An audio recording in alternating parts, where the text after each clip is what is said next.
মধ্যপ্রাচ্যে ইসরায়েলি আগ্রাসনে বিচ্ছিন্ন অবস্থা লেবানন ও ফিলিস্তিনের গাজায়। এবার সিরিয়া সংঘাতে নেতানিয়াহু ও যুক্তরাষ্ট্রের সরকারকে দায়ী করল ইরান। সিরিয়ায় গেল সপ্তাহ থেকে তুরস্ক সমর্থিত সশস্ত্র বিদ্রোহী গোষ্ঠীগুলোর সংঘাতের পেছনে সরাসরি মদদ দিচ্ছে তেল আবিব ও হোয়াইট হাউস সহ পশ্চিমা দেশগুলো, অভিযোগ পেজেশকিয়ান সরকারের।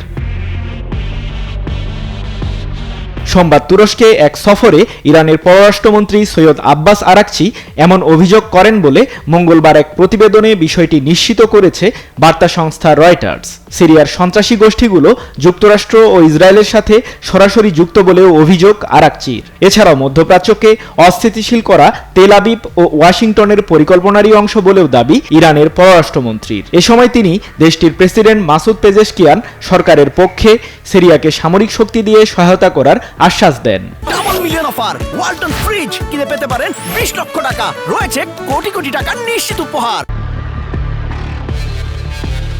এর আগে সোমবার সিরিয়ার সংঘাত দমনে রাশিয়ার সামরিক বাহিনীর সাথে যোগ দেয় তেহরানের শতাধিক মিলিশিয়া গোষ্ঠীর সদস্য। 3 দেশের যৌথ বাহিনীর প্রতিরোধের মুখে এখন পর্যন্ত নিহত হয়েছে তুরস্ক সমর্থিত গোষ্ঠী হায়াত তাহরির আল শামের 25 সদস্য।